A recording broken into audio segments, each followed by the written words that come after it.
Okay. So hello, everyone. Good afternoon. Good morning to Herminio so far.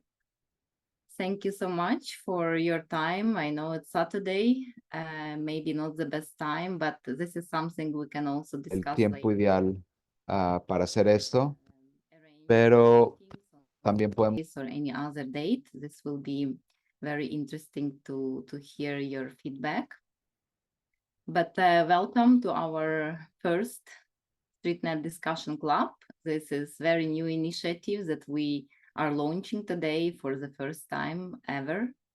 And one of the first idea of creating such space for our leadership and affiliates was to increase internal communication and enhance capacity of our affiliates and leadership while discussing such challenging and acute issues of current arrangements, current societies around the world, but also to try to identify where is the place of labor movement and in particular of StreetNet and our role in all of that.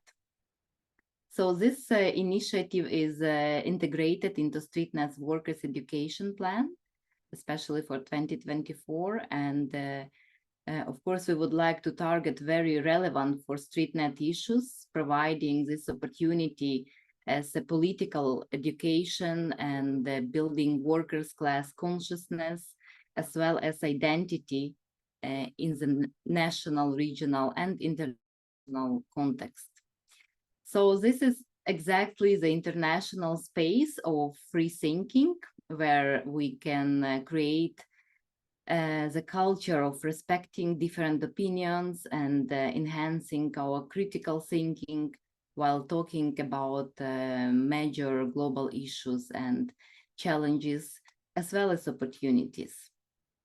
So we also believe that this discussion club will create additional opportunity for us to frame institutional positions on global issues, which will also help us in the development process of new or adapted policies, which can favor our constituency. And it is important, however, that we are not aiming at these discussion clubs to make any final decisions and solutions, but just to raise more awareness, to share information on the issues and listening to each to your opinions. In order to make our discussion clubs very interesting and qualitative, so we are going to invite different external speakers. And this is where we very much rely on our partners, and they are present here today. It is the Global Labor Institute. Thank you, Dave and Georgia, for joining us, and Vigo. Thank you, Caroline. I see so far only you from Vigo. So we are planning for having quite regular or periodical online discussion clubs, preferably each month.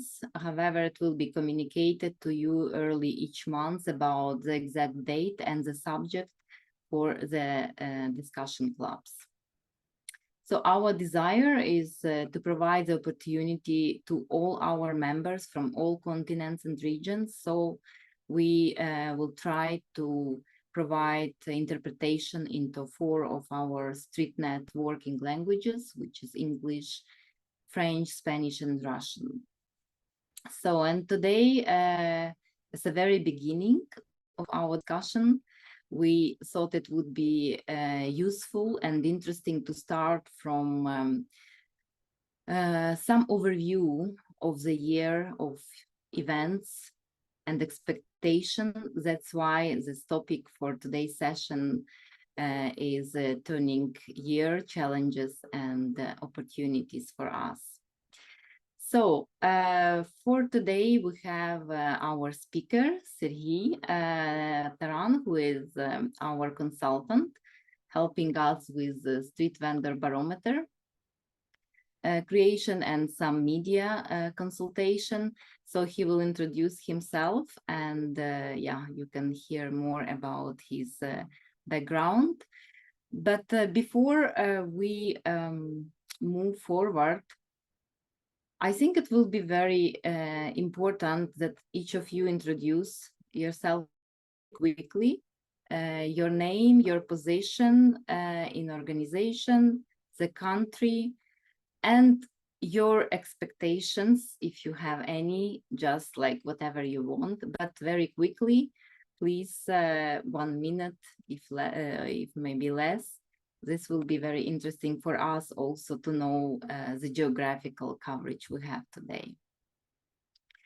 Okay, let me start then to call you.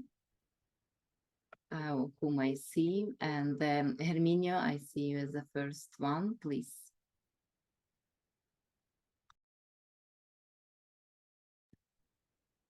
Переводчика включил я. Супер. Да, работает. Compañeros, Только звук твой идет как Киргизстана, нет, что ближе. Servilio Guevara. О, Good хорошо. morning, everyone.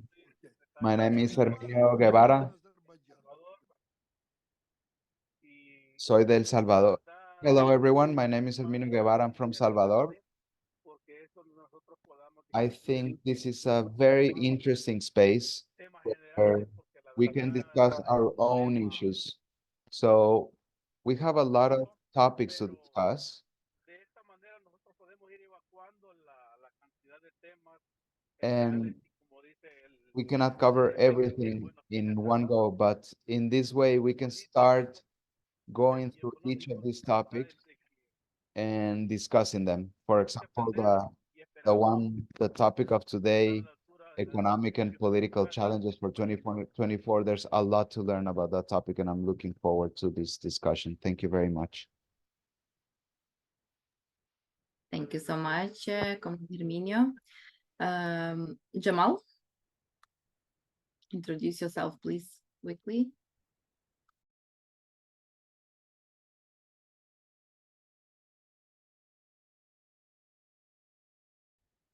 He's actually found that that button, and I think he's okay now.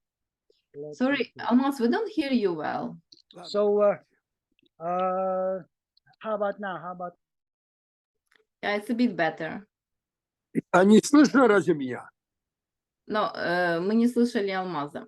Okay? Включен, да, сейчас? Almaz, can you repeat, please? Включен? Здравствуйте. Yes, good day, good evening, dear colleagues of mine. They're great. I'm grateful for you and my acknowledgement that that I'm seeing you again. It's a great honor of mine. I do apologize for a little mishap which been with the microphone. However, I know that discussion, it's a very big discussion that's got to be performed. And of course, and in this, I am from Azerbaijan. It's a brief introduction of mine. Thanks a lot. Thank you. Georgia,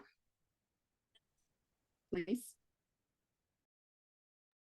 Hi, let me turn my camera on. Yeah, I'm Georgia. I'm from the Global Labour Institute, alongside Dave Spooner, who is also on the call, here to listen and absorb the discussion today and see what else we can do to support, to help develop the discussion clubs further. Thank you. Okay, Comfort Akinlu, please introduce yourself.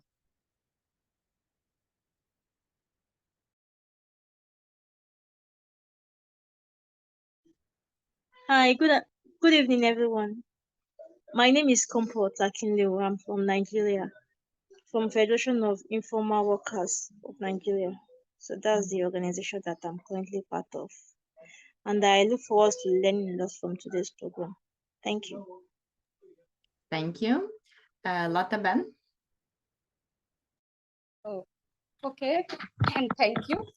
My name is Lata. I am from Seva, India, and I am Vice President of Seva.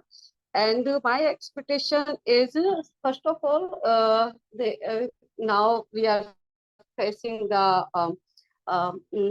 very heat this time in India, maybe in Ahmedabad, Gujarat, and Delhi also. So we are facing this type of the challenge with the street vendors. And so then today I will listen the discussion point, and maybe this this presentation will be very interesting. I hope and that I will listen. I will listen this. So thank you so much. And now in India is evening time. So good evening to all. Okay, thank you. Thank you so much for joining. We appreciate your evening time. Okay, Lorraine, please. Hello, everyone. My name is Lorraine Sibanda. I am National President of the Zimbabwe Chamber of Informal Economy Associations.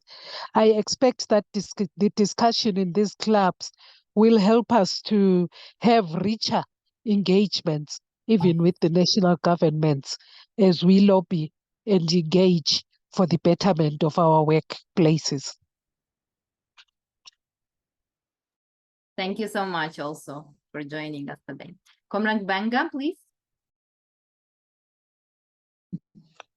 Yeah, good evening, everyone. My name is Benga Komolafe.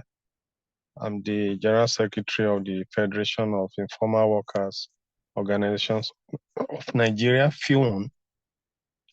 I'm excited to be here.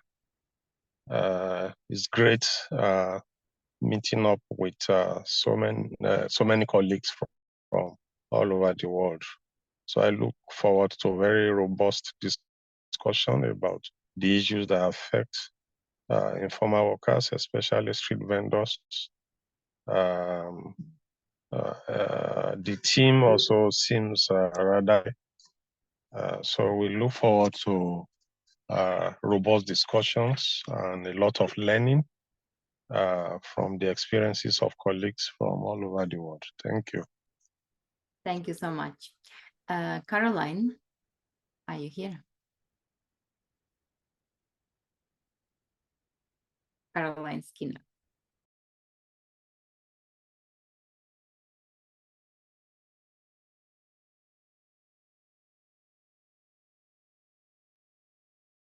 Okay, we can come back to Caroline later. Comrade Vandi. Good afternoon, everyone. My name is Vandi Lansana, acting president of the Sierra Leone Traders Union, SLETU. It's been a pleasure here on this platform.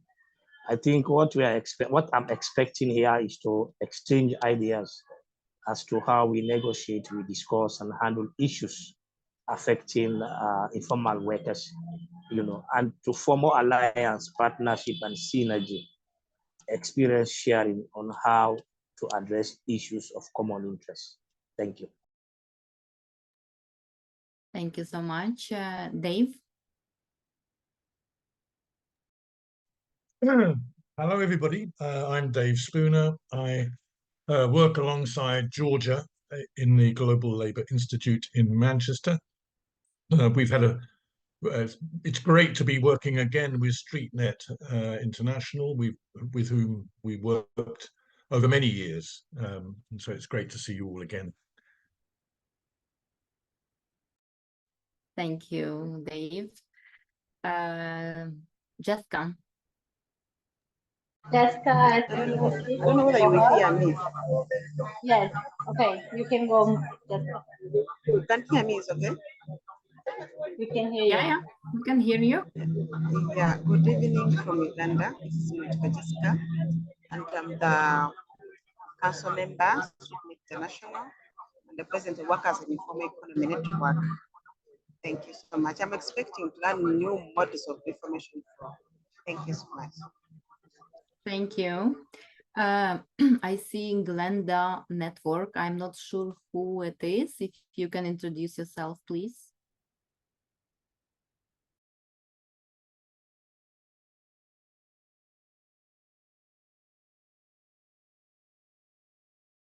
Buenos días.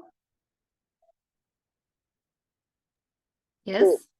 Mi nombre es Glenda Hernández, soy secretaria de actas de la Federación Social de aquí de Honduras. Y bueno, esperando aprender más. Hi everyone, I'm Glenda Hernandez from Honduras.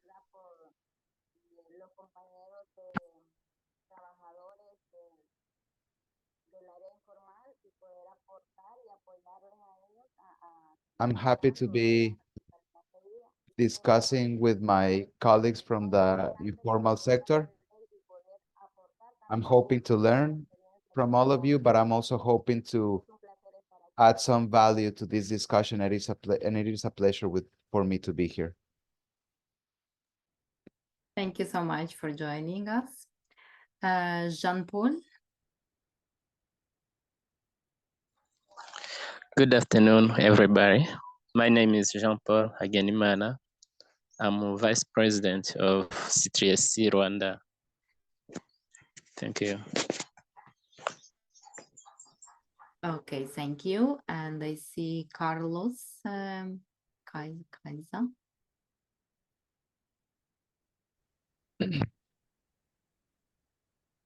Carlos, can you introduce yourself, please?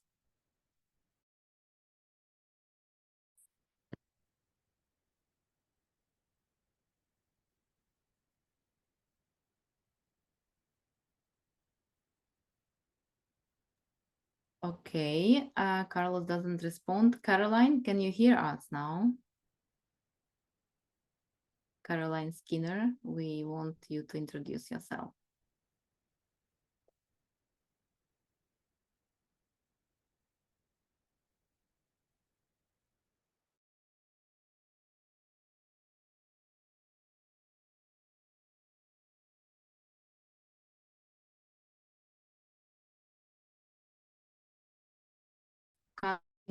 Bamidele Francis. She's connecting. Okay, well, people will come join and drop, I assume. So let's then hectic schedules and also weekend. However, we know that our members, they also work on weekends. So we really appreciate your time and your interest for this special platform. Myra, if you can introduce yourself, and then we start. Thanks. Hello, everyone. I'm Maida Vanucci. I'm based in São Paulo, Brazil, and I work in StreetNet. I'm responsible for the workers' education area and also for the institutional development. Very happy to be here in this first session. Thank you, Myra. I see Bamidele. Okay, introduce yourself, please. Good afternoon, everybody. My name is Bamidele Frances Onokwe, the National President of Federation of Informal Workers Organization Nigeria, Field 1. I'm glad to be here, and I believe this discussion is going to give us a lot of things to learn and take home. Thank you so much. Thank you so much for joining. So we were aiming for 2 hours of our space today for our discussion club. But please, interpreters, whenever you need some break, I think we can arrange it maybe in 1 hour time. Just also let me know. Okay, I will now, not to lose time, give the floor to our speaker. So Serhi, please, the floor is yours. Introduce briefly yourself, and then you start with our discussion today. Thank you so much. My name is Serhi Taran. I'm a political scientist, and I can tell you my expectations from this discussion club. And my expectations is that with these discussions, the organizations will be stronger, because any organizations is stronger only if members of these organizations want to communicate with each other. This is the start. When they communicate, when they share opinion, they will gradually come to the conclusion that they should do something. And once they concluded that they should do something, they do. And it is very particularly important for the international organization. People in different regions have their own problems. But for us, the organization which defends rights of informal economy workers, it's very important to see that the problems everywhere in the world for informal economy workers are the same, or at least similar. So with this discussion club, we will hope to outline the major world problem and to come up to some kind of conclusion. Some kind of conclusions, it is because I don't expect any conclusions from this discussion club, because the idea of this discussion club is to share opinion, just to talk, without any final conclusion. There will be no right or good answers. This is just discussion. Hopefully that this discussion will lead us to understanding what StreetNet International should do. But it is not really necessary, because our discussion club is not just official meeting, it's just about discussion, it's about sharing opinion. I would be very curious to know your opinion.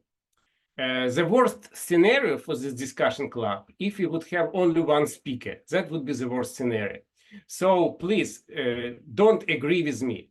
Anything you hear from me is not right. Please interrupt me anytime, make your conclusions.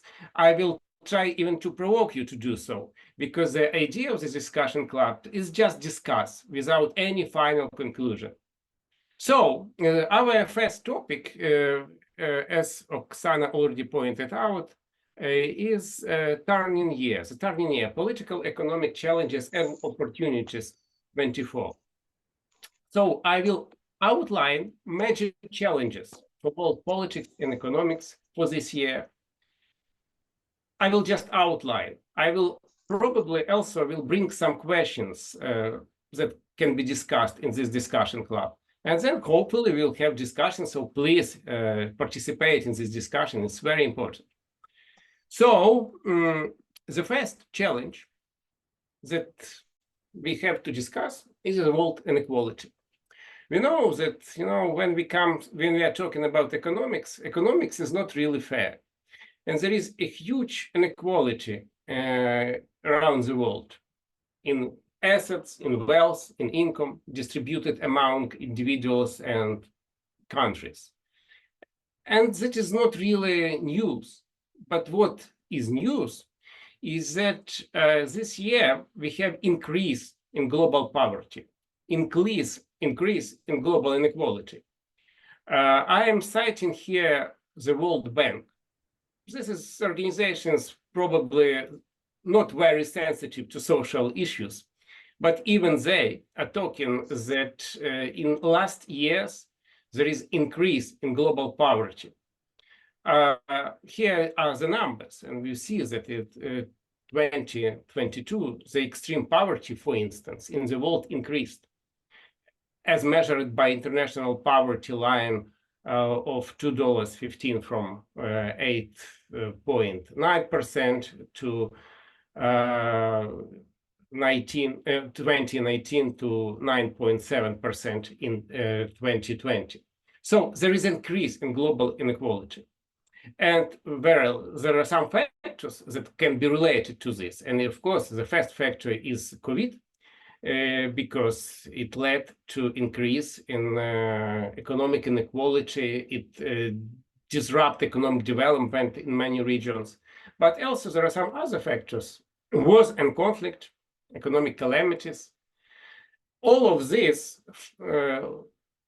led to the increase in global poverty, in global inequality. And the good questions would be for us: what can we do about this? How these challenges are related to informal economy workers, to street vendors in particular? And here we have very interesting tendencies. The first tendency is that if we have economic calamities, they will result in increase in informal economy. And this is very important to understand, that the role of informal economies now in the world may increase. And it's very curious, because we used to hear from many very serious politicians, very serious organizations, that the humanity goes to formalization of economy. And we would, of course, like also to see more formalizations without any loss for informal economy workers. But as we see with the increase of global poverty, we can see the increase in informal economy. Moreover, what is curious is that the presence of informal economy can decrease the poverty. The informal economy can be response to this increase in poverty around the world. And it is very curious tendency which describes the current world economics. So taking into account all of this, we can see that street vending creates opportunities to fight poverty. And it is very important for us to understand. And I guess since we are talking about poverty, about inequality, I would like to raise some questions for your discussion. And the question, what do you think? Why it is so that some countries who were in poverty, they manage somehow to go from poverty, from inequality, to the countries with more or less prosperous economy?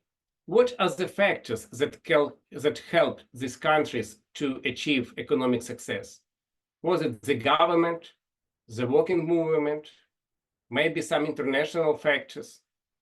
Because on the one hand, we can see that the world inequality is something internal. It will be all the time. But on the other hand, we see some other cases where countries managed to go out of this poverty and became more or less successful countries. So what do you think? What would be the key factor influencing the economic success of countries?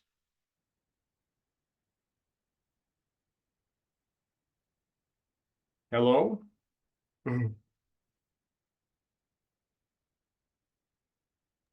Okay, so if you have any comments, feedback, reflections, so please raise your hand and you are free to express yourself. Anyone who would like to say something? If we don't have so far any questions or comments, maybe let's continue, unless somebody wants to say. Any hands? Pues la verdad, acá en El Salvador No, thank you. ha It is very incrementado interested. And then Если можно, Sí, pues, go ahead. en El Salvador, in Salvador, poverty has been rising due to massive forced movement of informal workers, evictions of workers who used to make a living in the public space.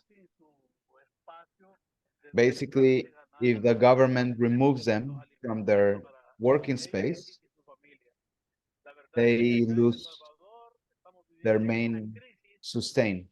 We're basically going through a crisis. It hurts me to say it, but that is what's really happening here. How we say here in Salvador, we're just simply not good. We're not good. Thank you, comrade, for sharing. Lotta Ben, you wanted to say something?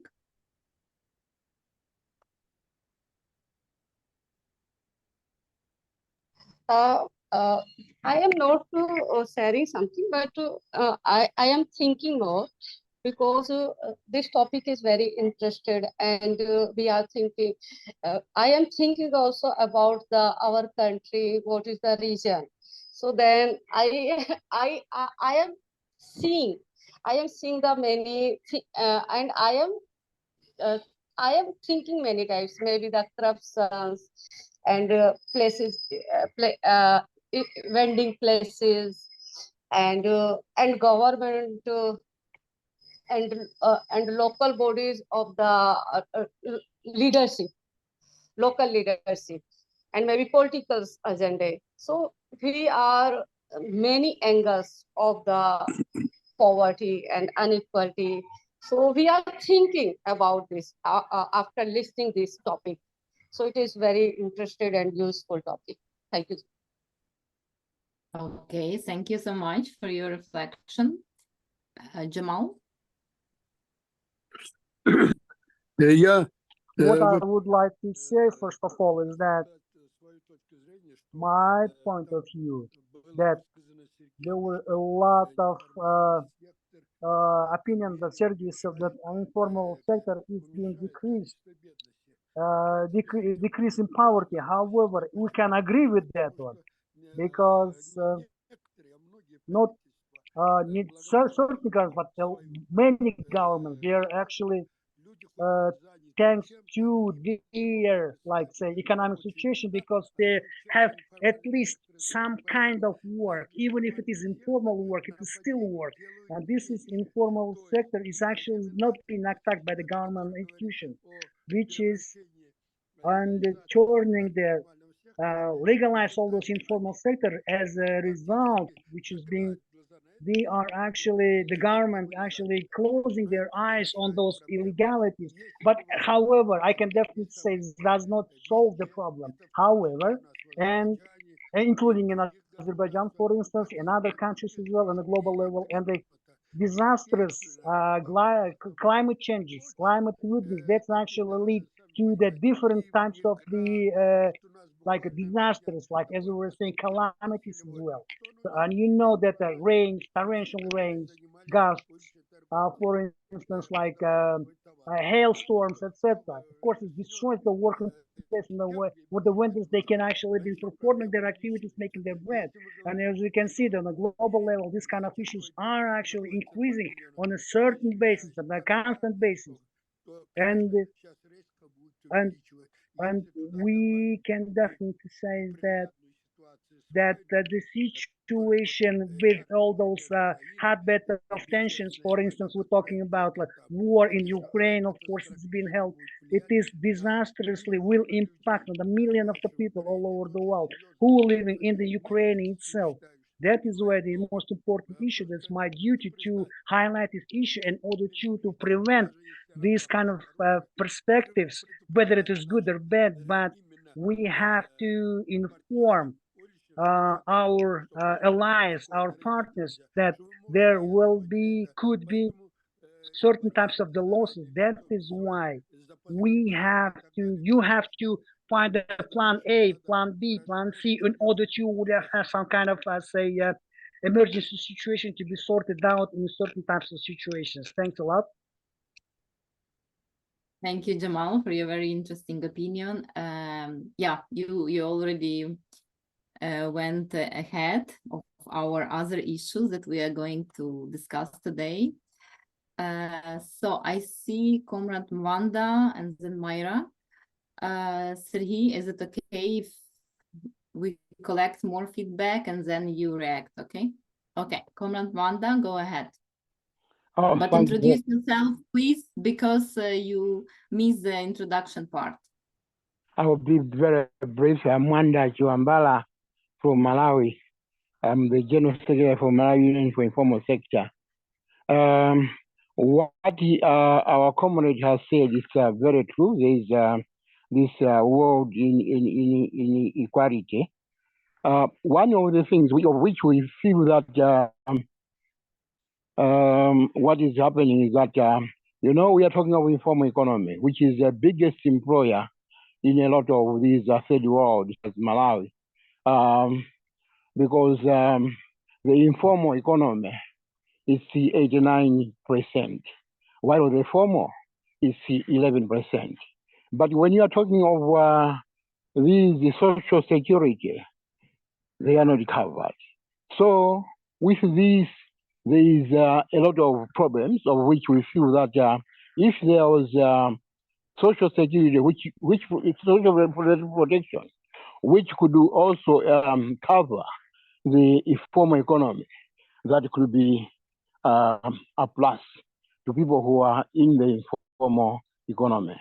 Yes, they are increasing now and then, but we needed to do something. I don't know whether we could have some policies at international level so that which could also, I don't know whether it can come up as a convention or whatever, so that all people who are in the informal economy should also be covered.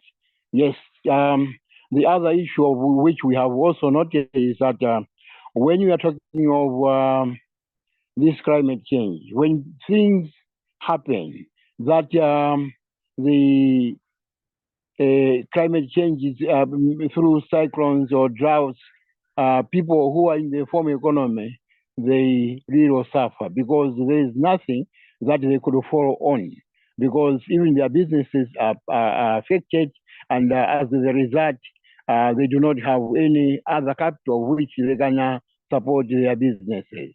So we feel that this is a crucial issue of which we needed something to be there so that it shouldn't continue to be inequality.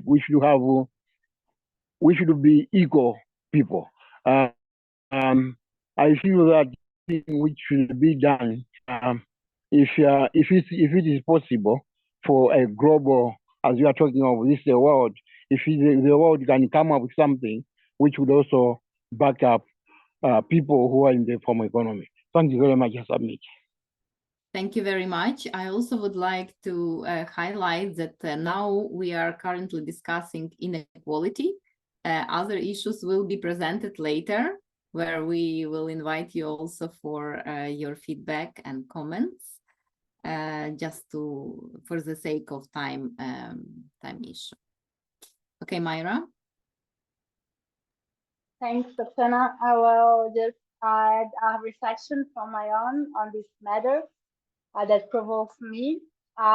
When we think about the increase of inequality and this tendency of the world, and also having this sensibility to when we hear that this is might be an opportunity for the informal economy, maybe to be recognized, the economic importance of it.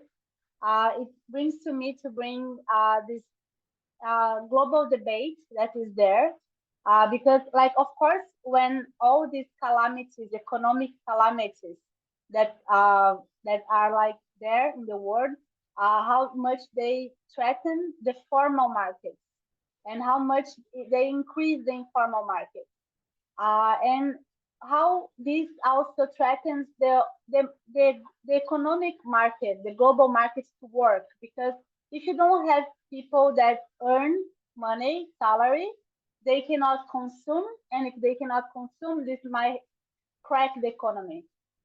So just to bring this issue of this debate that even the World Bank is starting to be worried about that, of this fragility of the formal markets, and starting to speak about this general basic income that governments from the global south, from the north, they should start to think about paying a basic income, like in this price, the amount of minimum wage, so that at least you ensure markets to keep operating besides all the calamities, economic calamities that will come, and this increase of inequality.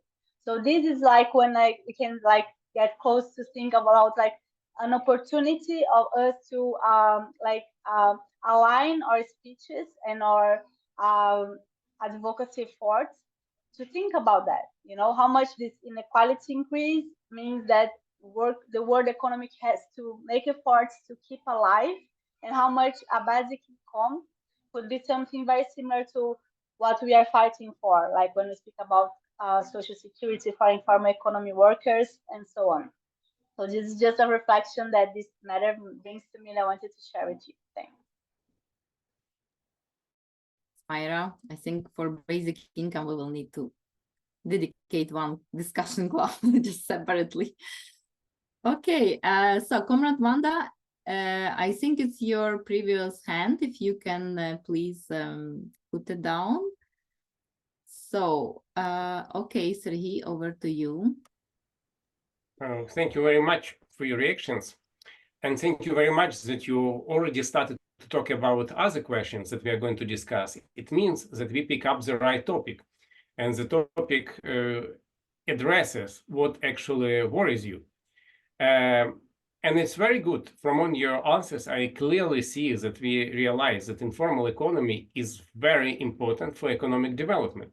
It is not something which goes aside normal economy. It is an essential part of world economy, and it is very important to keep it and to have right approach to informal economy. What I really would like to ask in relations to global inequality really worries me. And for me, it would be very curious to know your answer. When we are talking about world inequality, usually we distinguish between two sub-regions, global south and global north. And we are talking that, this is historically happened that the north became well developed and they have technology, they have money. And global south all the time is behind. And the economic exchange between global north and global south is not really fair. And because of this unequal exchange, we have global inequality. But my question for you would be, why even in not northern countries, we have the same global inequality inside of these countries? Is it inequality comes from regional division, or it comes from internal nature of market economy? And it can be found everywhere, in north, in south.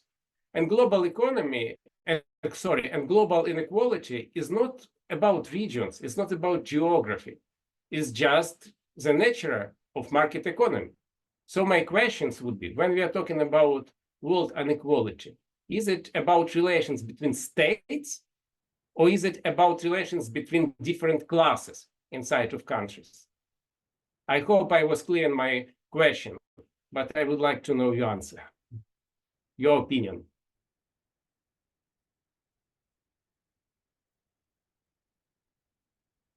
Okay, any reflection on this point?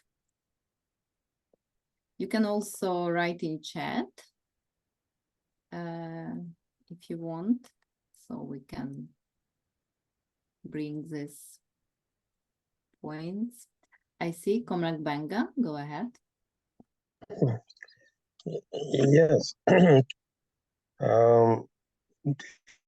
Comrade Taran has actually raised some very fundamental issues about the nature of inequalities and whether this is just a north-south problem or it's a problem that is intrinsic to the nature of market economy. I want to say that the question has raised actually addressing those questions will actually help to have the right kind of perspectives to addressing these issues, and also to perhaps come up with practical ideas to take on the implications of the problem of inequality head on. I think it's valid to say that inequality is intrinsic to the market economy ideology, because it actually helps those who are already well positioned politically and economically within national spaces to take advantage of appropriating available resources to themselves. I will use a few practical examples. In Nigeria, as we speak now, it has become an unwritten code of practice among very powerful people to take over spaces where poor people do their work, where street and market vendors do their work. It is very convenient for big private developers to throw big monies around and sometimes even compromise government officials to get street vendors evicted from their workplaces so that they can take over these spaces for their own use. Of course, that kind of behavior throw more and more people into precarity and also accentuate poverty and inequality.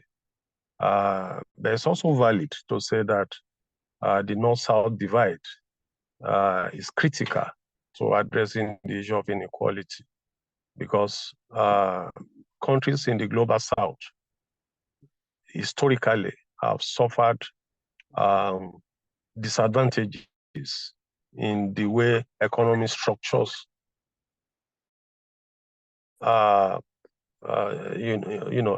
economic structures have been built over time, such a way that they have become very dependent on the countries in the global North, who often dictate terms and conditionalities of participation in the global economy. For instance, when countries like my country, Nigeria, have problems around balance of payments issues, global institutions like the World Bank, IMF, often come up with conditionalities that actually put more pressures on poor working people and making it easy for the elite, powerful elite interest to make you, to take advantage of such situations to actually amass more and more wealth for themselves at the expense of poor working people. So why it is true that even in the global North, we also have poor people who are also victims of market economy ideology, the ideology of market economy. It will appear that those of us in the global South actually suffer double oppressions, double in the sense that we are the worst victims of the policies imposed on us from the global North. And we are also victims of how the power imbalance embedded in market economy play out domestically within our own countries. So it will make sense to have this dual approach to appreciating the challenges. That's why we campaign locally for policies that will be more friendly to working people, especially in the informal economy, which are even more will have to work even under much more precarious situations without any form of social protection and also without any form of structural support from the state. It's also important to challenge some of the global structures that continue to make it difficult, even when some national governments within the global South wants to make efforts to make things easier for their people. We see that these policies make things very difficult for such governments. Myra suggested, for instance, the importance of some form of universal basic income, which will help to redress the problem of inequality through some form of redistribution, because that's actually a program that helps to redistribute resources. However, you discover that that kind of policy will be difficult to implement in the global south, which often have to, whose governments often are conditioned to implement policies that are hostile to such programs like universal basic incomes. It will be seen, a typical World Banker would see it as a waste, that it will, such program being critiqued as accentuating inefficiencies, and that it breeds dependency and so on and so forth. So working people and their organizations, and that's why I think what we are doing here is a very commendable initiative. We need to discuss these issues more. We need to understand them more so that our members also can be mobilized to be able to come up with very concrete demands, both presented to our own national government at local and national levels, and also to global institutions, the World Bank, IMF, and so on and so forth, and the government of the global north, to actually come up with policies that will help to reduce inequalities through redistribution. Thank you. Thank you very much, dear Comrade Benga, for your perspective and already providing some kind of solutions according to your context. I just would like to remind those of participants who just recently joined, please choose your respective language. We have 4 languages today: English, French, Spanish, and Russian. Please, for quality interpretation, choose the language and we move forward. Okay, Serhii, over to you. Thank you so much, and thank you, Comrade Benga, for very good insights, which basically describes that the global inequality has many dimensions. It has national dimensions inside of the countries, where poor people may demand for changes in their countries. It also has international dimensions, where you have unequal exchange, economic exchange between global north and global south. Honestly, there is no answer what is actually the main cause of inequality. Is it because of unfair relations between different regions, or is it because of the internal nature of any market economy? Of course, it would be very good to know, to understand how anything can be changed. What kind of things should be done in particular country to decrease the inequality inside of the countries or on the global level? That is the question which doesn't have any answer, but I hope if you have some suggestions what the StreetNet and what all of we can do about this, it would be very nice. And then we will have the next topic for our discussions. What do you think? What kind of measures should workers' movement do in their countries and around the world to decrease the global inequality? What could be done? Is it the way of reforms, the way of social movements, okay, the way of revolutions, whatever? What do you think? What are the major approach should be employed by workers' movement to fight the global inequality?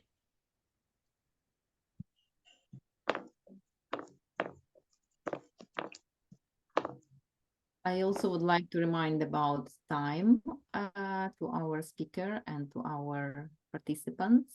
So please, when you have your reflection opinion, try to be precise, because we have still more topics to introduce to you, but we can always go to more insight of each of these very important and relevant for us topics. I see Lataban, please go ahead. Thank you for this opportunity. First of all, this is the very big topic and good topic, and we are talking about in this. And in my opinion, I will think. I think as a there are many angles in India. There is the classes, maybe casteism. So it is the very big challenges in India as a for poverty, and state also state to state is depend on the. So this is the things about the increase of the poverty. And second is uh, social protection and livelihood protection is very important for the every worker. And but they in India and maybe many countries, we are facing this type of the problem. Livelihood protection is not in there. There are many types of the act, but after that there is no implementation in the ground. So we are facing this, and they are the uh, decrease the livelihood and problems. So union movement is are running on these topics, but the result is maybe slowly and slowly will come. Okay. Thank you very much, Lataban, for your experience. So I saw hand from Alejandra. Not sure if it's still valid.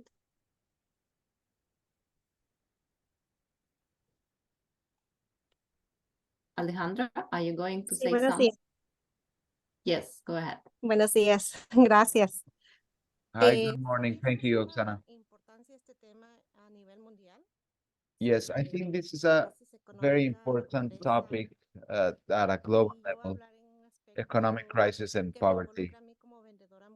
And from my own individual perspective as a street vendor, I think one of the ways in which we can solve or do something for this situation is basically just to get more licenses so that we can sell and work.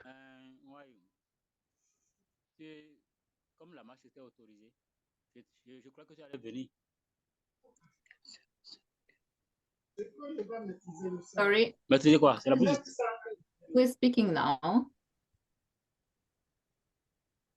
Alejandra? Did you Sí. finish? Ok.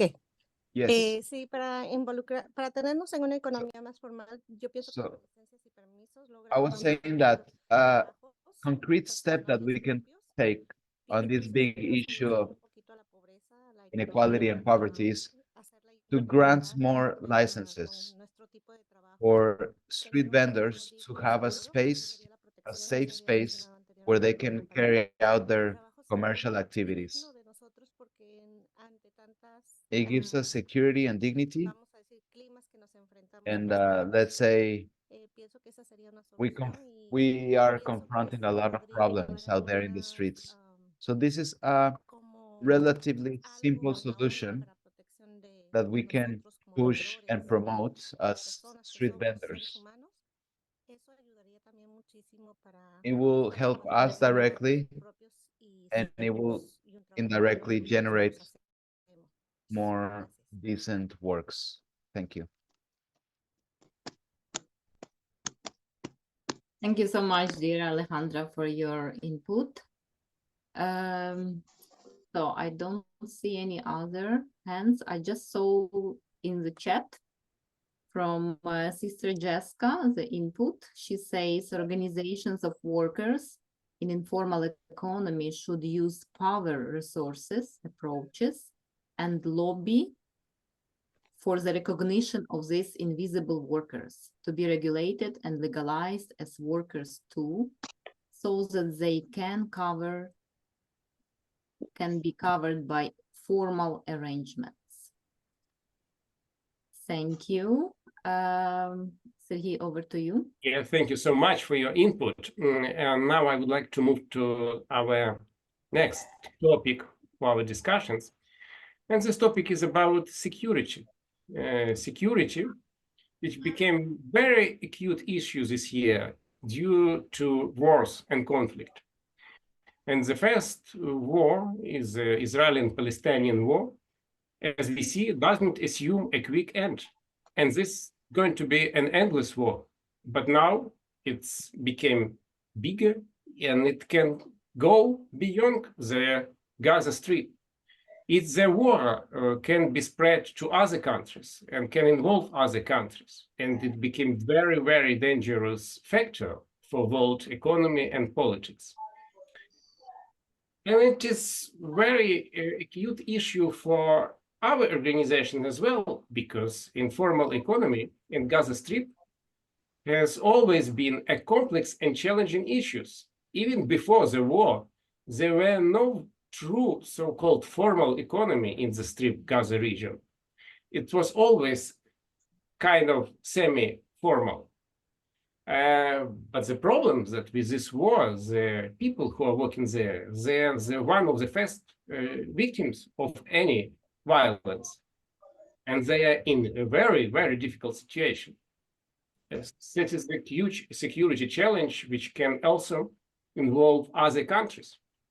So that is one of the most important challenges for this year in security area. Another war is the war between Russia and Ukraine. And the particularity of this war is that it is a war which not just between two states. According to Russian leader Putin, the war aims to change the world order, meaning that the war aims to redistribute the power around the world. And that is why the war is very dangerous, because it can touch anybody, any country. Also, the war involves key world players, including the states with nuclear weapons, which makes the war even more dangerous. It can involve European Union, it can involve NATO. And of course, with all this involvement, the war can be spread beyond the borders of Ukraine. And this war is related to what we are doing in StreetNet International, because the informal economy workers in the areas of conflicts, as we already talked, are one of the first victims of the violence. But what is interesting specifically about Ukraine, and what Ukrainian examples shows, that informal economy workers does not have any support from the state in time of war. Now in Ukraine, formal economy has some support from Ukrainian states. Moreover, through the Ukrainian states, international organizations can help Ukrainian business to survive. But as a matter of fact, informal economy workers don't have any support, neither from the Ukrainian states, nor from the international organization.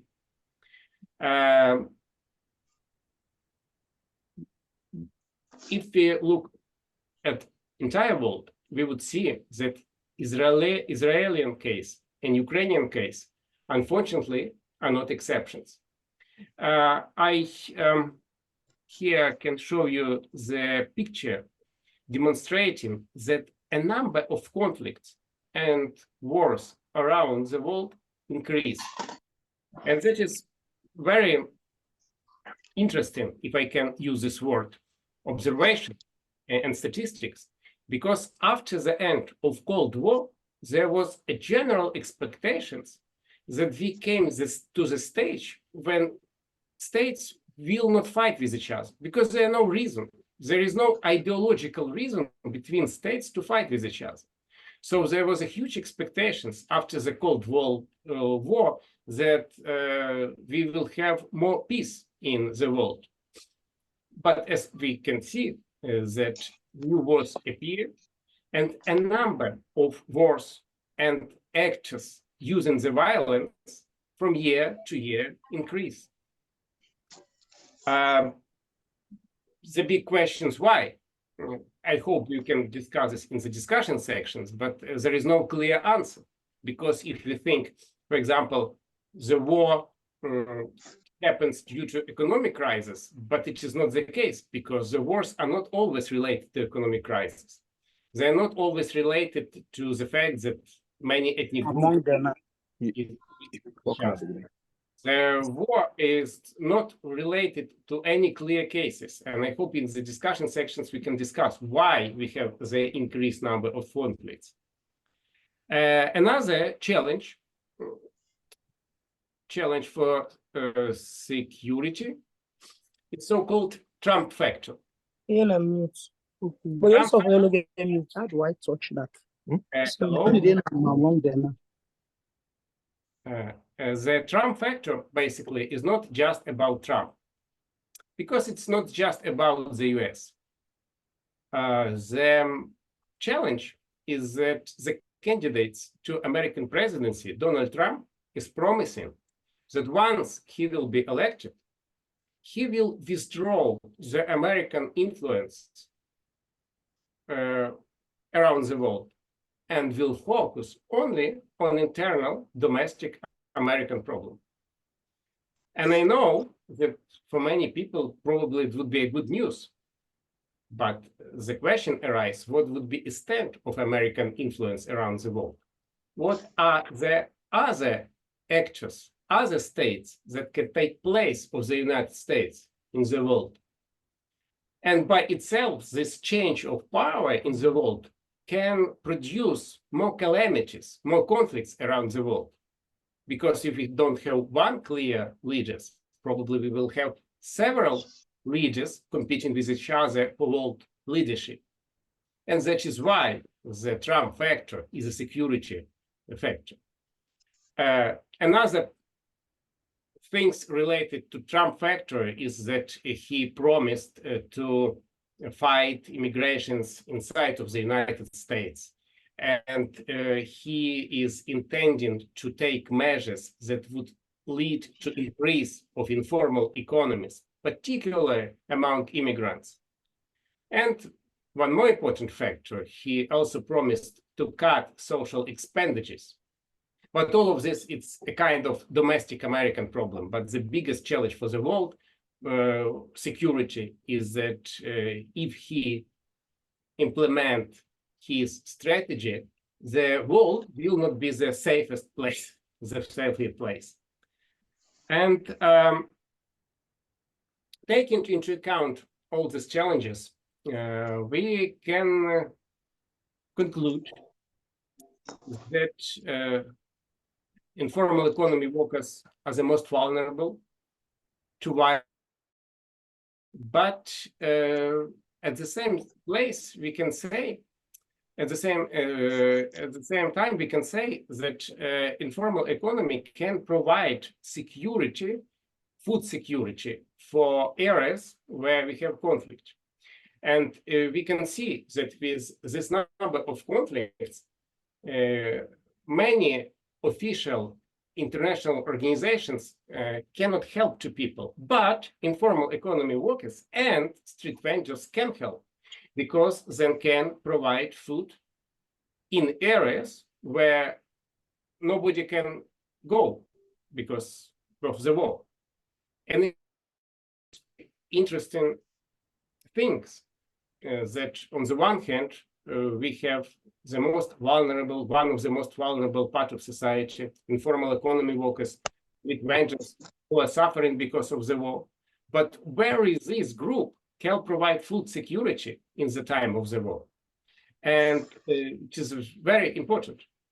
Another, I think, important thing to say in relation to security is that the role of women in informal economies increases during the conflicts and war.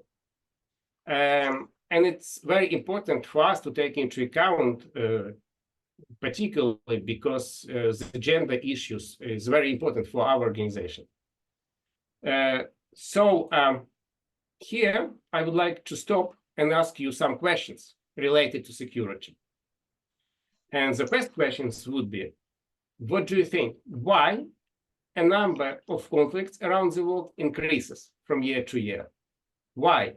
Is it because of economics or because of ethnic issues? Of course, it will relate to the second questions, what we have to do about this. But at the first place, we have to understand what is the reason why the number of conflicts goes up and not down, how we would expect. Thank you. Okay, thank you, Sergey. Any thoughts in this regard? Any reflection or contribution? Hand or write in chat. We have our comrades from New York. Maybe you have some more insight, reflection to Please share. will tell us about Trump factor. Just to share among all the perspectives.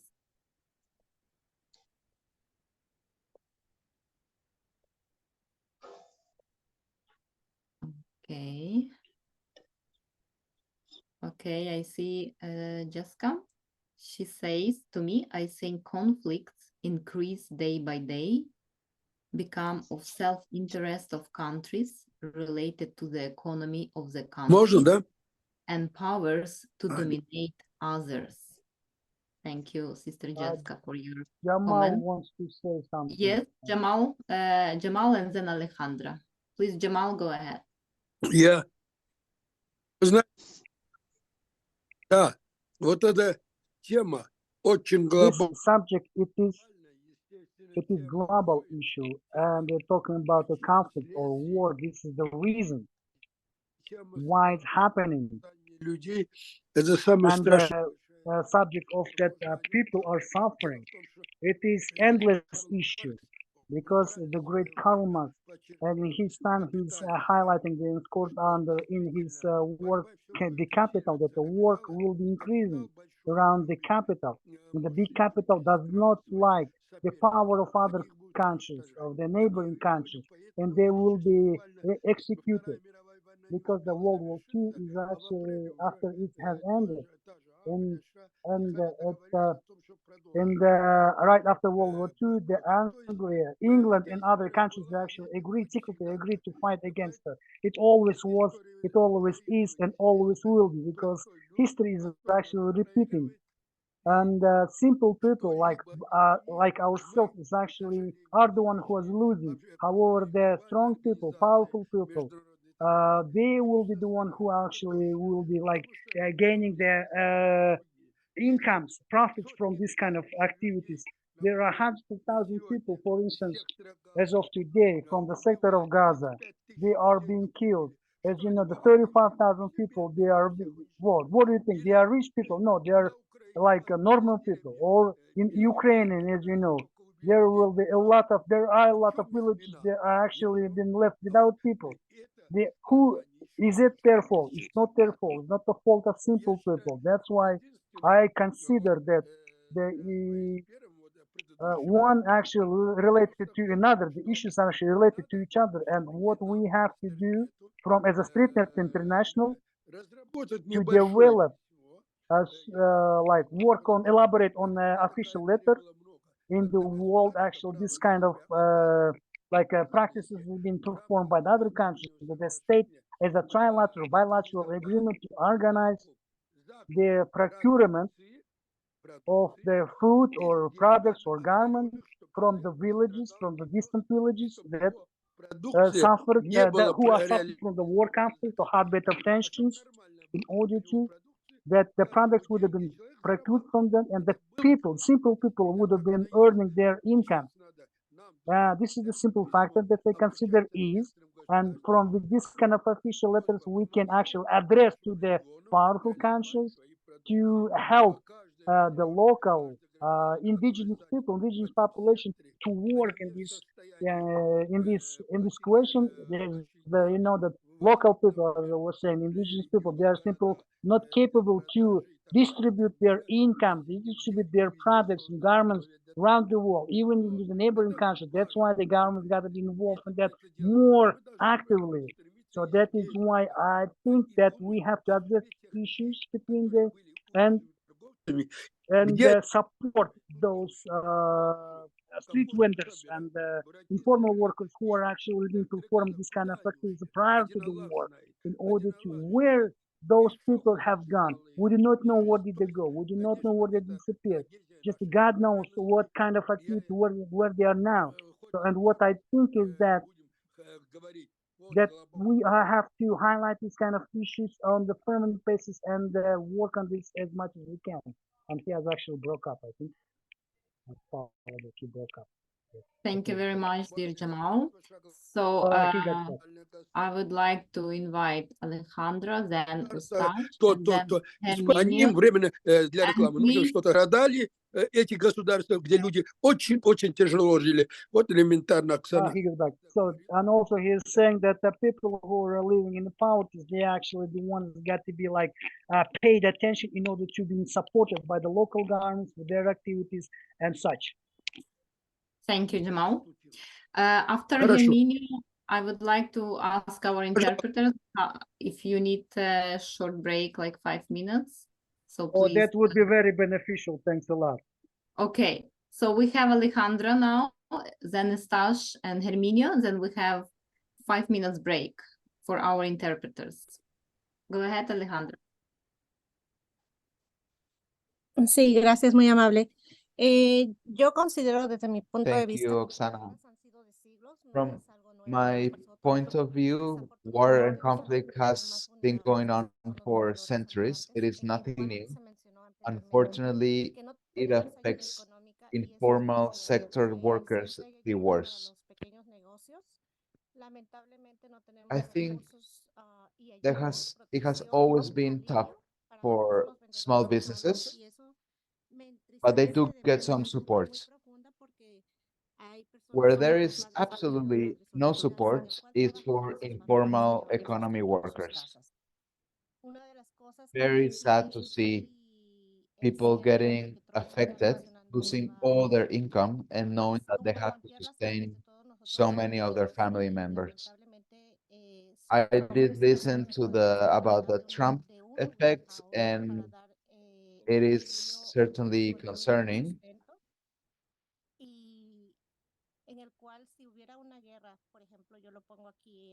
I always think if there would be a war, a conflict in any big city like New York, it is the street vendors that can provide a lot of food support, local street support to all those affected. I think people that are making these policies still related to the Trump effect, they do not see the value of informal workers. That is the main problem.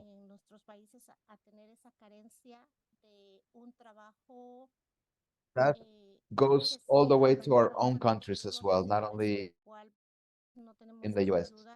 They don't see the value we provide, and therefore they do not provide any assistance, no investment, because they don't see the value in it.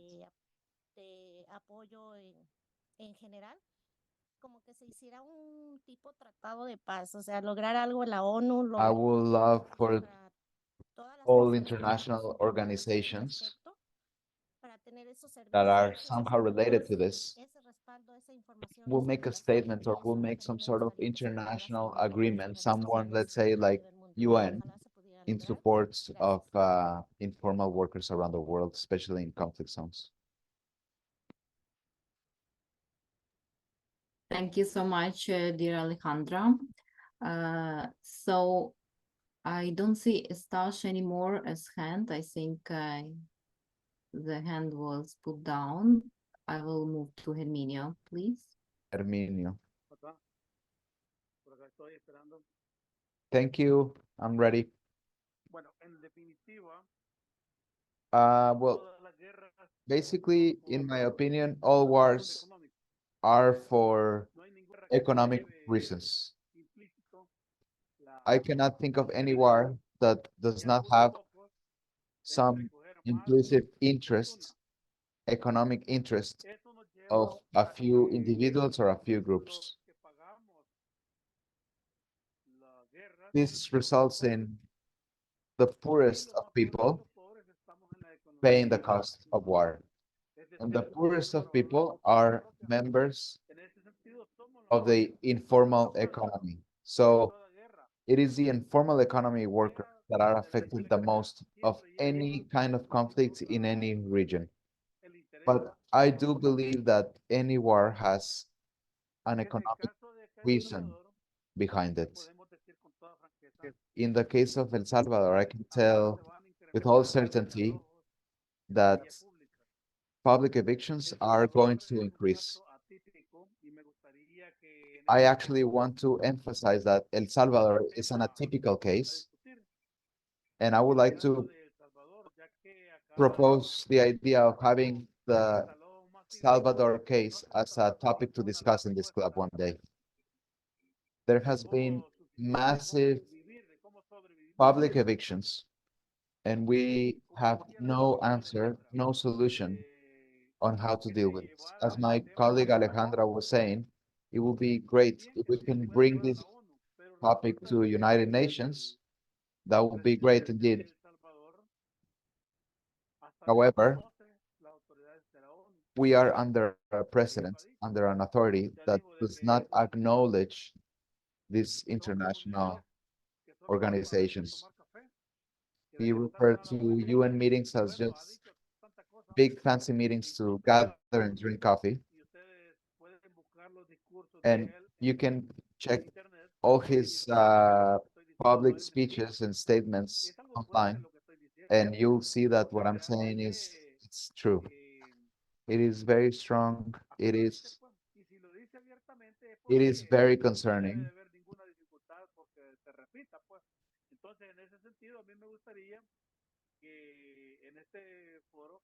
I would like to state here, if we can have a discussion in the discussion club about the case of El Salvador. So far, there has been up to 40,000 informal workers have been evicted from their workspaces, and this number is to increase.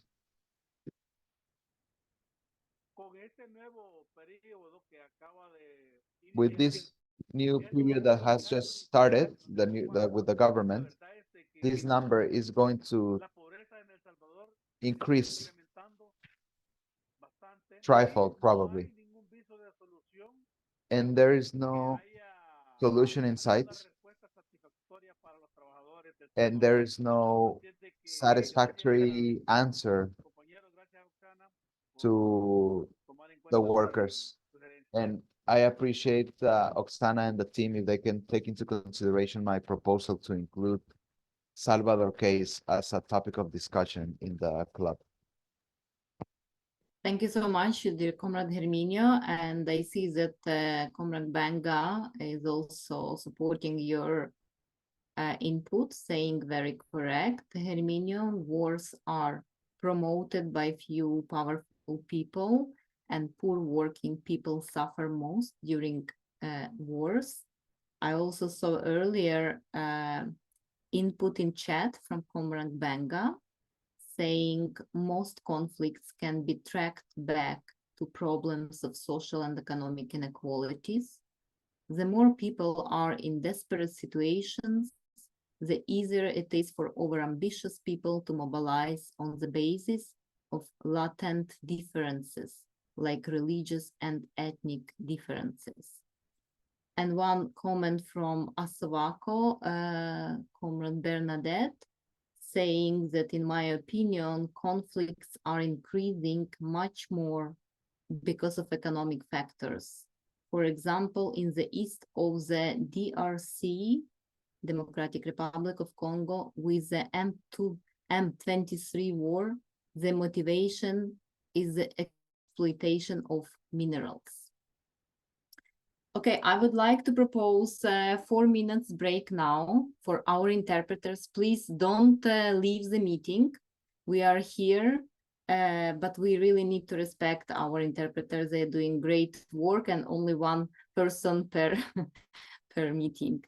Please stay, and next will be Comrade Eaglesbeak. I don't know the name exactly, so you will be the first after the break to speak. Thank you. Let's have 4 minutes break.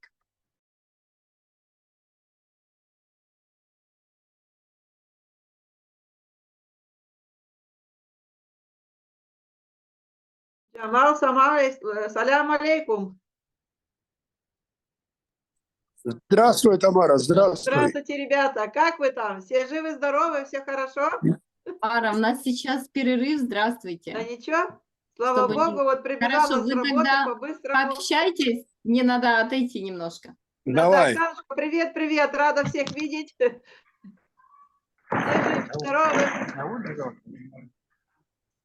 У нас сейчас горячая пора, у нас еще идет неделя, когда мы поминаем всех наших ушедших. И последние приготовления практически завтра и послезавтра 2 дня. Весь народ уходит на кладбище, и там проводятся ритуалы эти поминальные все наши. Так что мы еще сейчас в каникулах. У нас каникулы почти 12 дней. Почти 12 дней. Bonjour. Bonsoir. C'est la Sovaco Air de Congo. Bonsoir. Я вас вижу, а у меня вышел испанский язык почему-то здесь сохранить. Зачем? Отмена. Bonsoir. Алмаз, ваши как дела? Как там Киргизия? Bonsoir, Bonsoir. So, nous avons une pause maintenant. Окей, 4 минут. Нет, это просто на кладбище уходим. Ну и у нас, естественно, да, христианская служба идет, и там свои, ну, как бы обычаи. У нас очень много дарят подарков друг другу, обмениваются подарками поминальными. Ну, там друг друга угощают, налипают, кормят и все такое. Встречается. Да, съезжается вся родня, и друзья, и одноклассники. Это день, завтра и послезавтра 2 дня, когда действительно в эти дни встречаются все, со всех краев мира слетаются. Такой обряд, обычай, в общем, все за общим столом расходятся. Это такое серьезное мероприятие. Да. Да, пусть покоятся с миром, у нас говорят, да. Ясненько. Что там у вас, потеплело?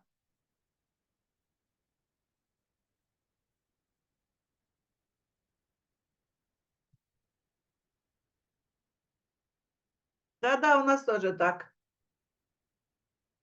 В доме холодно, я оделась потеплее, в доме холодно, на улице сегодня 16. Мы отключили уже, конечно, газ, все отключили, у нас все очень дорого. Вот. И, в принципе, обходимся так пока. Ну, там на кухне жарится, шкварится, уже все одно другое, знаете как, греемся. Да бросьте вы, газ у нас. Газ, цивилизация у нас есть, все окей.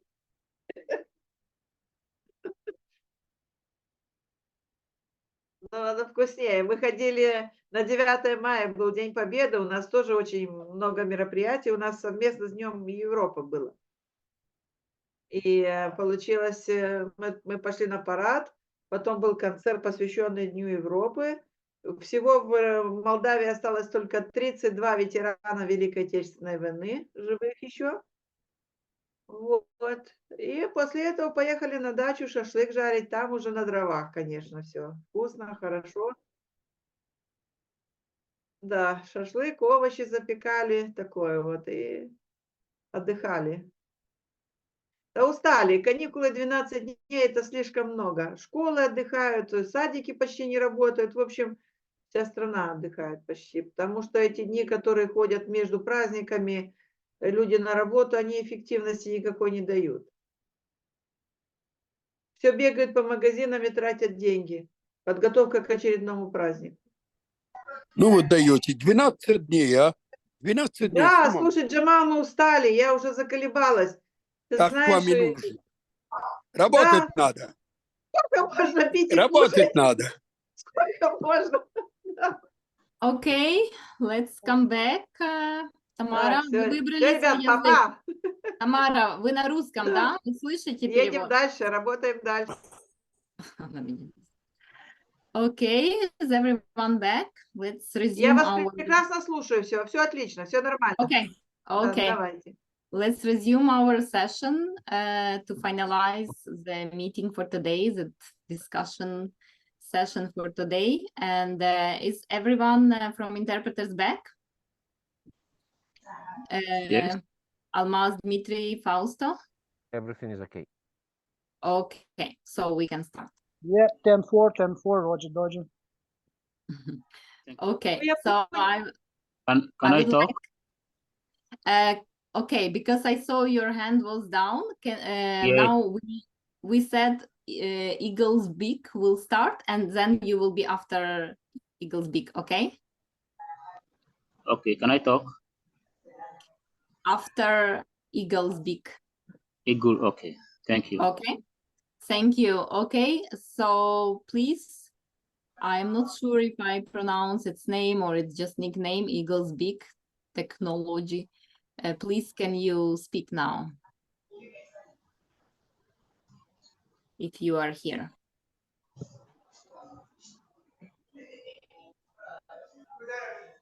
Okay, I think the person is not at the meeting yet. Okay, Stash, you can go ahead now. Yeah. Okay, thank you very much, comrade, all of you. Concerning the security challenges, I think it is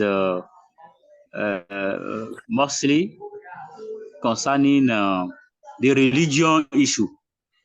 And there is no tolerance at all. No tolerance at all. Israel is behaving as the Son of God, the powerful Son of God, who cannot tolerate Muslim to stay close to them. And I observe that even those Muslims is not fair. The law, the Sharia law, which need to convert by force people from the other religion, is not fair at all. That's why there is insecurity in that region. But concerning now the Ukraine, for me, Putin want to negotiate with his former wife, like Ukraine was SSSR during revolution, and then this Ukraine is now with democracy people. It's not fair at all. The former wife must come back to Russia. That is why there is war with Ukraine. But I hope the supporter of Ukraine, they will help Ukraine to win. That is my prayer. Thank you. That is what I want to say about this point concerning the session. Thank you very much. Thank you very much, comrade. And you are from Benin, because you were not in Benin Republic, Sinabamab. Yeah, from Benin. Okay, Yes. thank And you. then please, excuse. Today there was a huge march. People, workers from everywhere work against the expensive things in the market. I hope that is the issue of climate change, because no rain, no crops, no food. So the one available is very, very expensive. So I want to let you know that that is the news in Benin Republic today. Very interesting. Thank you so much. If you can share this news with us, we can also share it in our social media. And I think this is the point where we can move to our last slide of today's session about very relevant what the last comrade mentioned about climate change. And Serhiy, over to you. Yes, I will do it right now, and I just make small summary with what you said before about security. The reason why we have to take the security factor into account is that there is no perspective that there will be less conflict in the world. And moreover, there is no clear reason why we would expect the decrease in conflict. Because if you think that it is because of economy, like Comrade Hermino was suggesting that all the wars come from the economy, then we would not explain many religious wars around the world.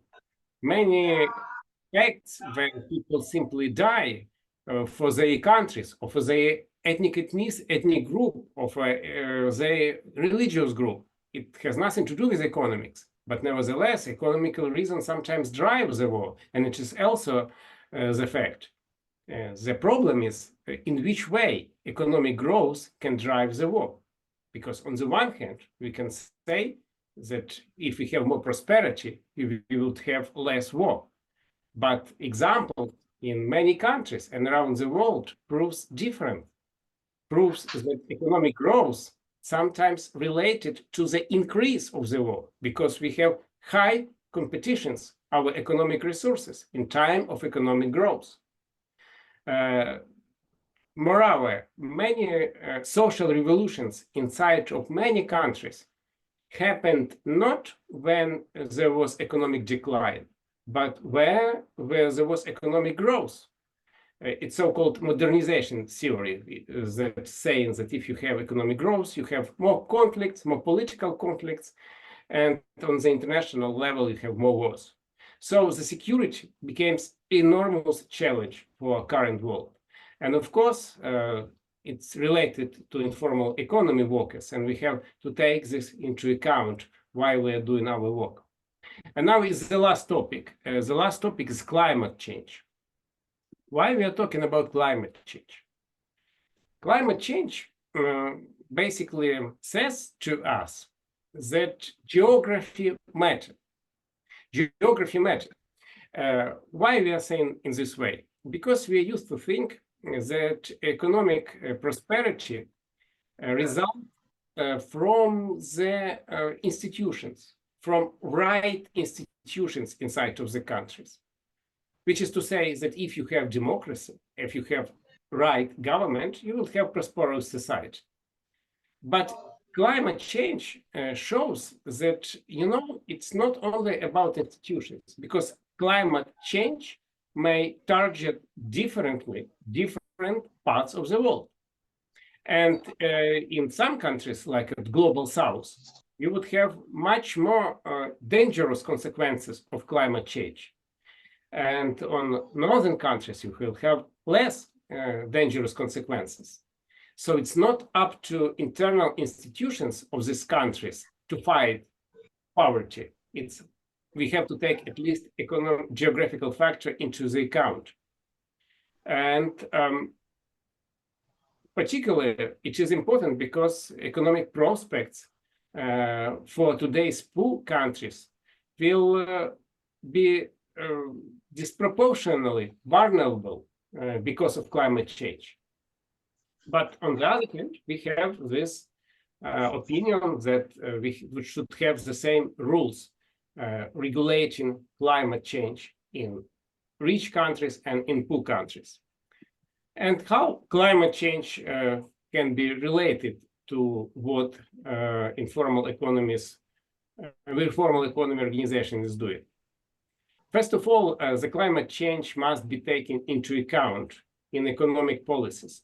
Of course, climate change can influence the working conditions for street vendors, and we should take this also into account.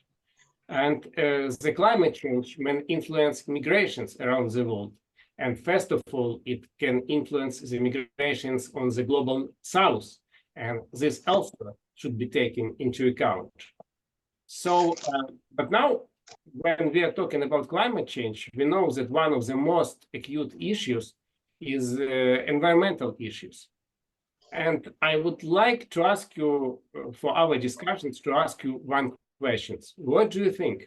When we are talking about environmental regulations, should they be the same for all countries? Or we can say that for some countries, regulations should be more strict, but for some other countries are not that strict, taking into account the climate change. Hello?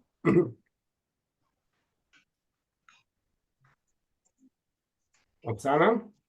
Yes, yes. So, yes, comrades, please go ahead with your reflection or answers if you have. And I see Herminio raised his hand. Please go ahead, Herminio. En realidad, y gracias, compañero. En realidad, lo que tenemos que hacer es global. I think that the approach we need to take is global. The impact of climate change sees no borders. When there are floods in Guatemala or in Honduras, they also hit El Salvador. Borders are just human-created limits, geographical limits, that climate change does not acknowledge. So whatever measure we take, it should be from a global approach.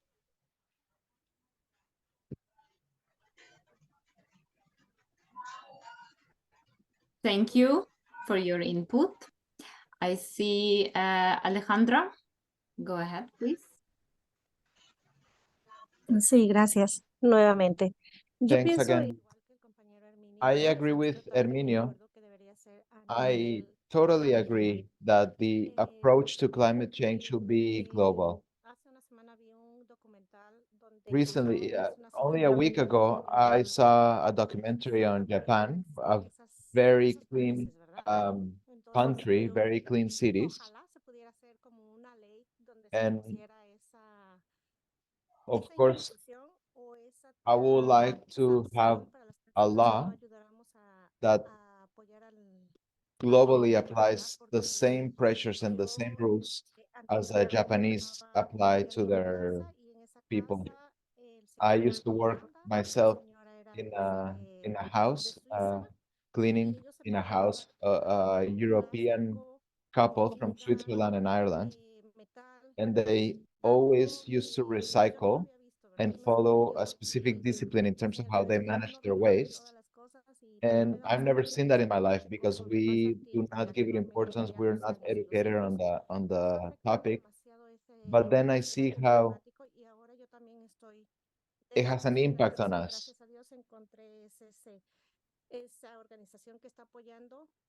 Thankfully, I found this organization in my country that supports measures to fight climate change.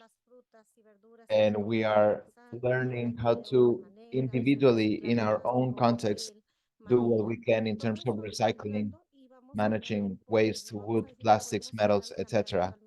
We're not gonna save the world just by doing that, but at least we can all add our little effort, and this effort will sum up and have somehow relative significant impact in the global fight against climate change.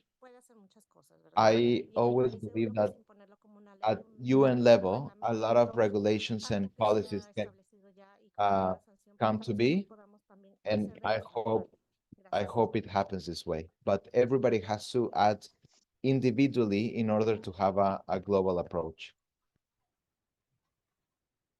Thank you. Thank you very much for this position. Very conscious position, Alejandra. I see a Stash hand. Please go ahead.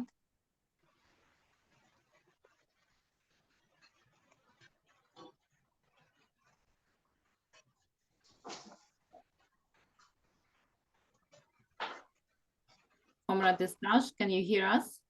Okay, yes, thank you. Yes. Comrade Oksana. For me, according to me, the climate change occur due to the destruction. They destroy forests in Amazonia, in Congo. This is the lungs of the world. In French, we say le poumon vert de l'humanité. So after the destruction, climate change, and sometimes no rain or no sufficient rain, then the farmers cannot be able to grow properly food. That's why there is problem. So how do we do to solve this problem of climate change? People say we need to plant. We need to plant more trees. But according to me, the world cannot come in the same place. So after planting a lot of trees, that is the main issue. We must plant trees so that the world will be wonderful to us. Not only the destruction of forests, there is also the gas, the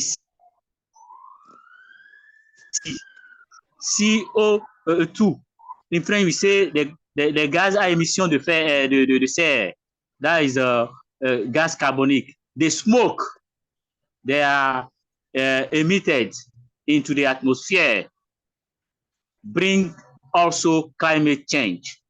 And there is the protocol of Kyoto to reduce those smoke into the atmosphere. But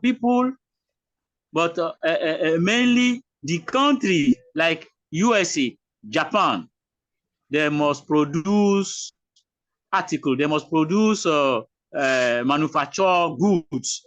That's why they can reduce the smoke into the atmosphere. I need something must be done so that we should get wonderful world. We need to stay in a wonderful environment and in a conducive environment, not a polluted environment. Thank you, Oksana. Thank you. Thank you so much for also raising those international treaties, documents like Kyoto Protocol. Very good to have it here from your input. I see Sister Jessica hand. Please go ahead. Let me try. I wanted to type, but I don't know whether you hear me. Yes, yes. Yeah, I agree with the current speaker. In fact, he contributed some of my points, like on the Kyoto Protocol, which these people themselves did and failed. Also, they breached it. When you look at this climate change, it is a global approach, because the global north is the most producer of the carbon emissions, up to 70%. So even if we plant trees and do everything, for us, our contribution is very low and very small. And they know it. They made very many researches, and they know what they're supposed to be doing. But because of their self-interests of those capitalists, they don't want, after sitting and agreeing, again, they breach their contract or their agreement they have done. So being a global approach, we need also to make sure that we push, and if those people can also make sure that they go with their agreements they have agreed with, and they don't breach it, so they can reduce on the carbon emissions that are affecting the ozone layer, which is causing the climate change. Thank you so much. Thank you. Thank you for great contributions, Sister Jessica. I don't see other hands, but I see some chat message from Comfort Kinlu. She says one of the ways to address the issue of climate change is to move from having industries that emit gases that affect our climate to one that is environmentally friendly. The use of solar is one solution to this issue. The issue of climate change will most likely affect people in the informal sector, as it includes farmers, street vendors, and the likes. And if not managed, it could lead to loss of jobs, lives, and properties. Thank you so much. Sister Jessica, can you put down your hand unless you want to say something in addition? Okay, over to you, Serhi, for your comments in this regard. I'm pleasantly surprised. You see, StreetNet International is a very conscious organization, and it cares about environment. As I already pointed out, there is no wrong or wrong answers in these discussions, but nevertheless, my humble position is that the environmental rules should be global, and then it must be applied for all countries.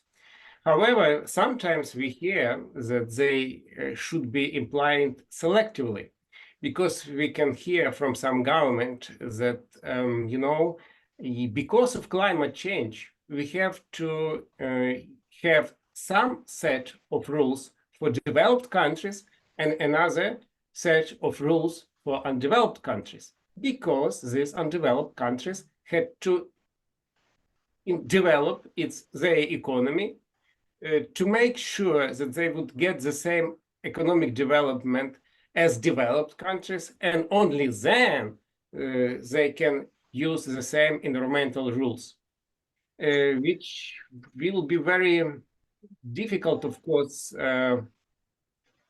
to realize the consequences of such approach, taking into account the climate change, because the climate change can worsen the situations and the world inequality.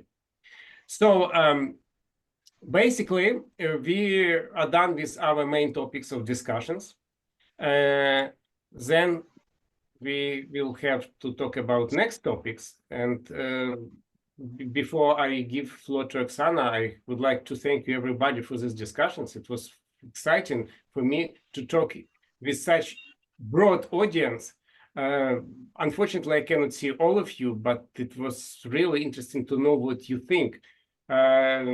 With technologies and with your opinion, I'm sure we will make our organization better, and with these discussions, we will our intellectual connections stronger. So thank you very much, and I'm giving floor to you, Oksana. Thank you, Serhi. I saw also one hand from Farida. We can give you the floor if you would like to say something, Farida. Sister Farida. Yes. And introduce yourself, please, and your country. Because yes, I'm Farida from Bangladesh. I'm just shared in my country situation affected the climate change is bigger issue, but in our country, just not only our country, in South Asia also, all are just competition build the high-rise building, right? And not only that, highway, road also, a bridge also, and cut the lots of tree. Government cannot initiate. We are just reproduct the. We are just not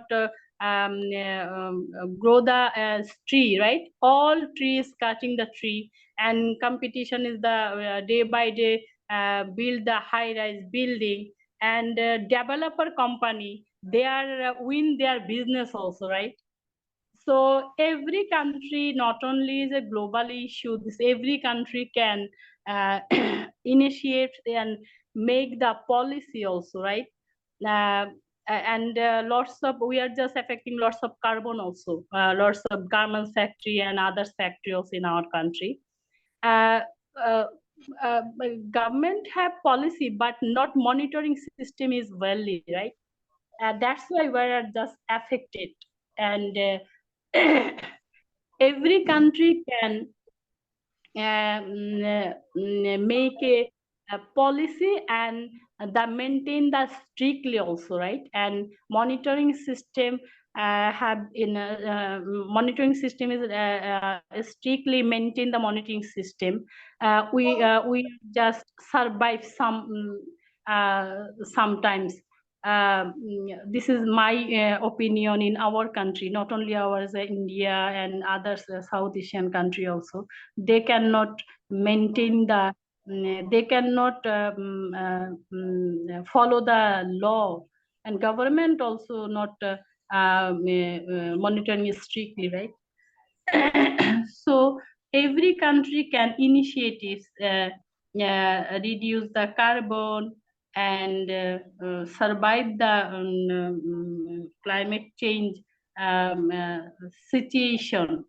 Not only our street vendors, all informal sector, formal sector, they are suffering the climate change issues also, right? And not only that, we are just build a high-rise building, and our cultivating land is just shortage, right? Housing system is built, but we cannot cultivate the crop and other things also. Land is shortage day by day. Land has shortage, right? So this is one thing also. And river also, build the bridge on the river, and river can suffer the barrier, not flow the water also, right? So, sometimes this is the obligations of the build a bridge on the river. That river after 5 years, that river going to die. So this is the problem also. So okay. Thank you. Yeah. Thank you so much, dear Farida, for also bringing this very painful points of implementation of the policies as well as the monitoring. But we are those probably the ones who can also monitor or push for implementation. It just, we need to be really strong in our collective efforts and collective voice. I also see Comrade Wanda, you want to say something? Thank you very much, Comrade Oksana. It's very rich. One of the issues I already raised when I was talking at first about this climate change. But this climate change is real. We need to do something as a club, as we are talking here, maybe as a StreetNet as well. Because what I feel is that sometimes when these groupings are meeting, if the resources were available, we would have also participated in those groups, maybe demonstration and whatever, so that they should also know that informal economy are also affected heavily. And the other issue is that because of this climate change, sometimes women, they woke up early in the morning and go to fetch water from very far, while men are still sleeping. So this climate change is real, and people are really affected silently. So we need to do something so that our voice will also be heard. Lastly, I would like to thank the comrade who was presenting this, at least to have given us something that we can discuss now and then. So continue, and we hope that next time we are also going to benefit a lot from what we are going to discuss. Thank you very much, Comrade Oksana. Thank you so much. So we actually have to finalize our session today. Also due to our interpreters' time, I really value your time and appreciate your patience. But two more chat messages here I see for the climate change. where Sister Jessica is saying the carbon emissions that pollute the air is damaging the ozone layer, which has nothing to build it back. And at one time we will an extent of no return. So as much as we do what we are supposed to be doing, surely we need collective efforts headed by the biggest producers of carbon emissions. If not, we are deceiving ourselves, I am telling you, those nuclear's biggest factories and etc. So true, dear Sister Jessica, thank you so much for this. And from Sister Jeanette from Rwanda, we have one comment. She's saying here in East Africa, we are experiencing heavy rain, floods, people dying. Climate change is a big issue we have. In informal sector are suffering. We need to take this seriously and make sure that the voice of vulnerable workers are being recognized. Thank you for this topic. Thank you also for your contributions, very valuable and very relevant, and we will consider those in future our advocacy programs. I also would like to go back a bit and read a contribution from our president, Lorraine, who is saying, additionally, inequalities continue to increase because of structured exclusion and exploitation of precarious workers. There is need for continued and strategic engagement for the inclusion of informal workers in social dialogue platforms so that they contribute towards decisions which govern their work, rights, and operations. True recognition of informal economy workers can be realized through policy formulation and review to articulate rights, freedoms, and respect for informal economy workers as legitimate workers. Thank you so much for this input, dear President Lorraine. So, as for now, I would like also to inform you that this is very beginning of our this open free discussion session. However, we would really like to hear your feedback in any channels. You can approach us, either it's in your WhatsApp groups or directly send me message or email. But we really would appreciate your feedback and any future topics you would like to raise and discuss at this space, international space. We heard some of your suggestions, like from Comrade Herminio. We see that climate change is a really huge issue. However, I also am glad that we have even some provided kind of solutions, what we can from our place, what is our role in this particular global challenge. But I would like to go quickly through further potential topics that we would like to propose for your consideration. And here you can see on the slide about those topics. So it's about labor movement and trade union history. We believe it is important to go back a bit to the history and to see how labor movement or trade unions even started.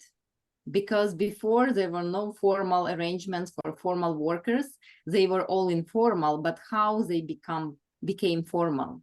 And somebody said, I think Jamal, that history is like repeating itself. It seems that is the case.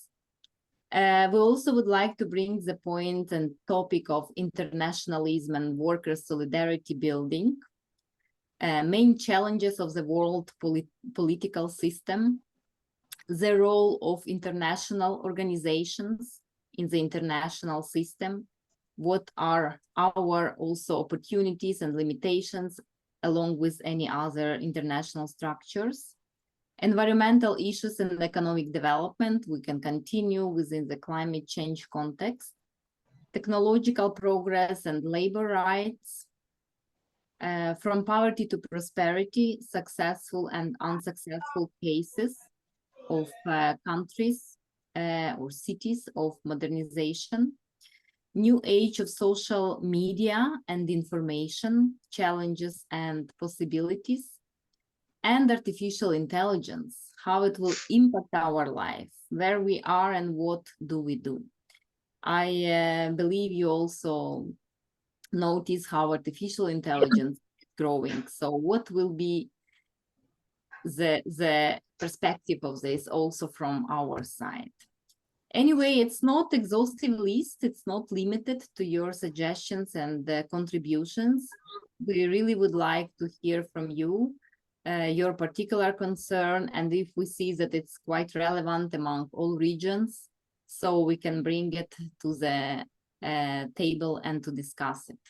I also would like to hear your feedback about the arrangements for such format, because I know due to our diversity and different time zones, it's very late for Asia, and I appreciate Lata Ben for joining us and Farida, and very early for Latin America. If you would like maybe to have regional forums just due to time difference, or you are okay because this is where we can share different regions' experience and perspective.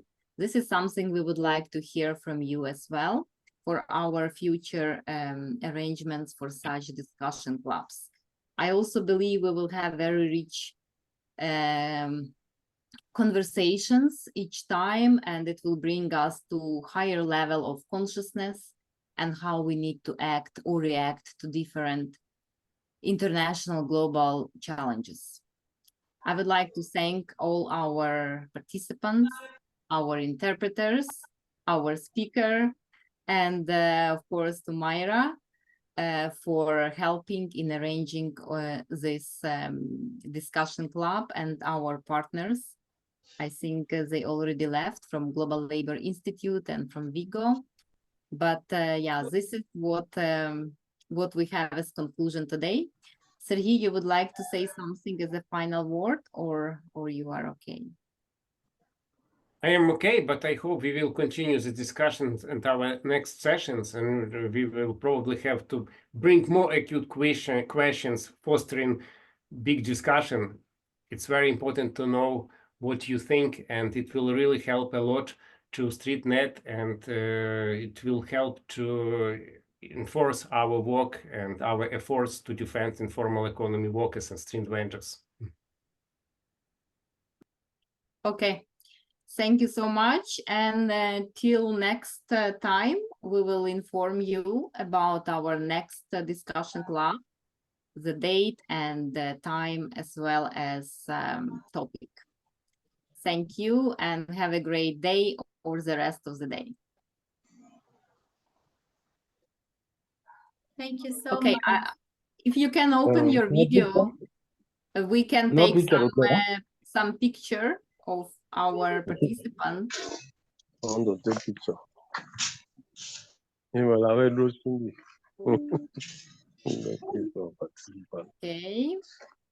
Comrade Banga, where is your video? We need to see you.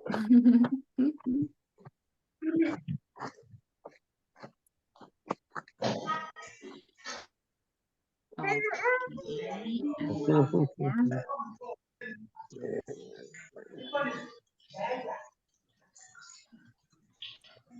Our interpreters are also here. Thank you so much to everyone. Yes, we are here. We are indeed. We are indeed. Thank you very much. There was a really, really exciting discussion about those climate changes. Thank you so much also for your contribution, dear interpreters, and for your patience and professional